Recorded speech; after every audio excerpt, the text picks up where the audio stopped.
उमरकोट में पुलिस भर्तियुनि में अकेलतुनि सां नाइंसाफ़ी ऐं कोटा वधाइण लाइ वेटिंग में वेठल नौजवान उम्मीदवारनि जो एहतिजाजी मुज़ाहिरो। सिंध पुलिस में भर्ती जे मरहले SPD 01 दौरान अकेलतुनि सां थियल मुबैना नाइंसाफ़ी ख़िलाफ़ उमरकोट प्रेस क्लब ॿाहिरां वेटिंग में वेठल उम्मीदवारनि एहतिजाजी मुज़ाहिरो करे इंसाफ़ जी घुर कई। एहतिजाज में वेठल अॻूणे MNA लाल माली, वेटिंग में वेठल उम्मीदवारनि कैलाश लाल जी, चौतराम, पवन, चंदर ऐं ॿियनि जी शिरकत। सिंध पुलिस में अकेलतुनि खे सदाई नज़रअंदाज कयो वियो आहे। अकेलतुनि लाइ मुख़्तस कोटा मौजूदु आहे, पर उन ते को बि अमल नथो थिए। नतीजे में तइलीम याफ़्ता ऐं हक़दार अक़लती नौजवान बेरोज़गार वेठल आहिनि।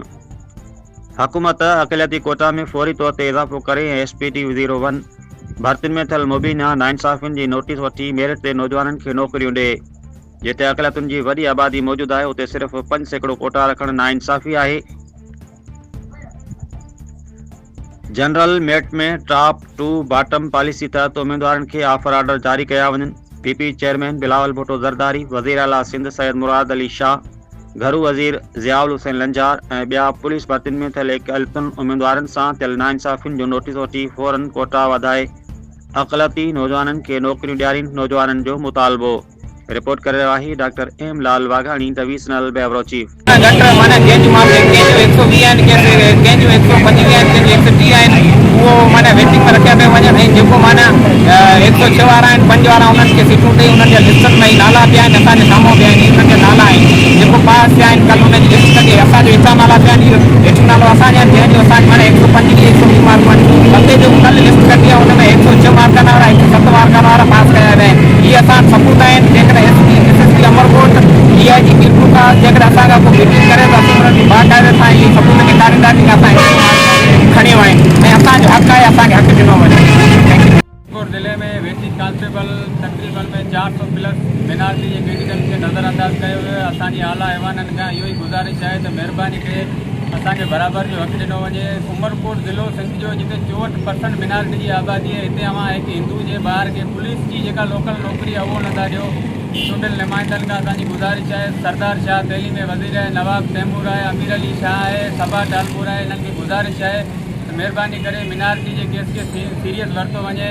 अवां ॾिसी सघो असां 300 प्लस छोकिरा आहियूं मिनारती जा वेटिंग में, जंहिंजी लिस्ट बि अलॻि ठाही वई आहे। असांखे नज़रअंदाज कयो वियो आहे, जेको वेटिंग लिस्ट बि असांजी अलॻि ठाही वई आहे।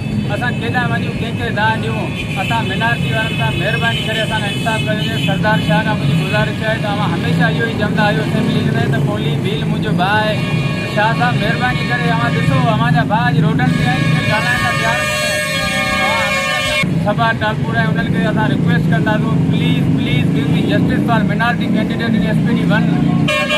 असां गुज़ारिश कयूं था, सेनेटर मुंहिंजो भील आहे, अक़लियती नुमाइंदनि खे असां हथ ॿधी गुज़ारिश था कयूं त छा आहे, अवां वफ़ाक़ में अक़लियती नुमाइंदा वेठा आहियो, हुकूमत में वेठा आहियो, ॻाल्हाइण लाइ तयारु कोन्हे असांजे हक़ में। 4 खां 500 छोकिरा मिनारती कैंडिडेट उमरकोट ज़िले में वेठल आहिनि, कंहिं हिक खे बि जनरल मेरिट ते सीट न आहे मिली। हाणे अवां ॾिसो 200 छोकिरियूं मुस्लिम 200 सीटूं मुस्लिम छोकिरनि खे मिलियूं आहिनि, असांखे सिर्फ़ु ऐं सिर्फ़ु 6 सीटूं मिलियूं आहिनि।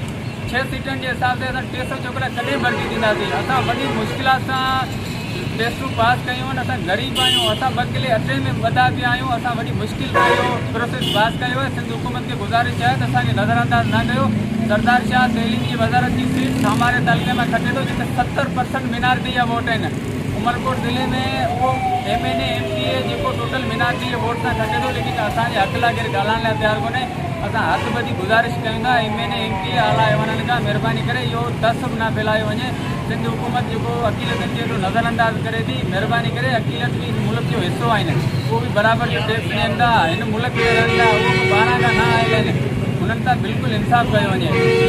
SPD 01 सिंध पुलिस में अप्लाई कयो तॾहिं हर मरहलो जेको असां 100% मेजोरिटी माइनॉरिटी वारा जेके हूंदा आहिनि उन्हनि जी बराबरी में असां कयो आहे, पास कयो आहे। 90 मार्कनि ते पास हो, इंटरव्यू में 50 मार्कूं हुयूं। जॾहिं आख़िरी फाइनल लिस्ट लॻी 2025 में, तॾहिं हुन अक़लियत खे इहो चयो त तव्हांखे 5% कोटा मिलंदी, तव्हांजी उहा आहे। त उन ई टाइम असांखे गवर्नमेंट इहो छो कोन ॿुधायो त तव्हां 5% फीस ॾियो, तव्हां 5% दौड़ कयो, तव्हां 5% जे हिसाब सां पासिंग कयो, छो त तव्हांखे 5% आहे। हालांकि जॾहिं असांजो हींअर बि असां वटि जेके लिस्टूं पियूं आहिनि, असांजो उनमें ज़ाहि बिल्कुलु साम्हूं पियो, असां में जेके माइनॉरिटी जा छोकिरा आहिनि उन्हनि खे वेटिंग में 130 ते रखियो आहे ऐं मुस्लिम जेके छोकिरा आहिनि 106 ते खयां आहिनि। असांखे उन में कोई एतिराज़ु कोन्हे, पर जेकॾहिं माइनॉरिटी ऐं मेजोरिटी वारो जेकॾहिं इहो किसो हले थो त असांखे उन टाइम शुरू में इश्तिहार में असांखे इहो बिल्कुलु वाज़े करे ॿुधायो वञे त तव्हां जेको आहे माइनॉरिटी जे हिसाब सां तव्हां अप्लाई कयो, तव्हांखे ईअं कोन मिलियो वेंदो। उन टाइम असांखां फीसूं जेके हज़ारनि जे तइदाद में असांखां ख़र्च कराया आहिनि उहे उन्हनि सिंध में इस वक्त गुज़िश्ता 16-17 सालों से पीपल्स पार्टी की हुकूमत है। तो इस पीपल्स पार्टी की हुकूमत में जो मेरिट का जनाजा निकल गया है वो आप सब देख रहे हैं। सिंध के नौजवान मायूस हैं। अभी जो रिसेंट इन्वेस्टिगेटिव रिपोर्टिंग हुई उसमें बताया गया कि सिंध पब्लिक सर्विस कमीशन भी जो है वो 40% नौकरियां हुकूमत के कहने पे देती है, 40% उनका अपना कोटा है। जो हकदार है, जो जेन्युइन जिनको नौकरियां मिलना चाहिए वो 5% लोगों को भी वो नहीं मिलती। अब पुलिस में भर्तियां हुई हैं। आपको याद होगा जब गुज़िश्ता बाई इलेक्शन था तब भी ये आवाज़ उठी थी। इस वक्त 400 के करीब नौकरियां जो है पुलिस की वो दे दी गई हैं, लेकिन उसमें अक़लियत का मेरिट पे इन्होंने एक भी बंदा जो है, एक भी नौजवान को उसमें रोज़गार नहीं दिया है, उसको जॉब उसको नहीं मिली है।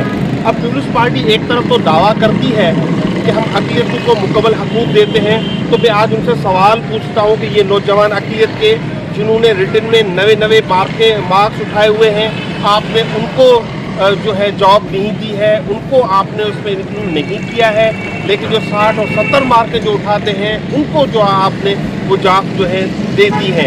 तो यहाँ पे अक़लियतों में आपको पता होगा कि यहाँ की जो क़यादत है वो बड़ी दावा करती है कि हम अक़लियतों को बहुत अकोमोडेट करते हैं। पीपल्स पार्टी अक़लियत को हुकूक देने में यकीन रखती है, लेकिन आप सब देख रहे हैं ये नौजवान इस वक्त जो है एहतजाज कर रहे हैं। उनका एक ही मकसद है, आपके पास इनके हाथों में लिस्टें हैं, आप देखें कि जितनी जॉब्स हैं उसमें अक़लियत का मेरिट पे उन्होंने एक बंदा नहीं उठाया।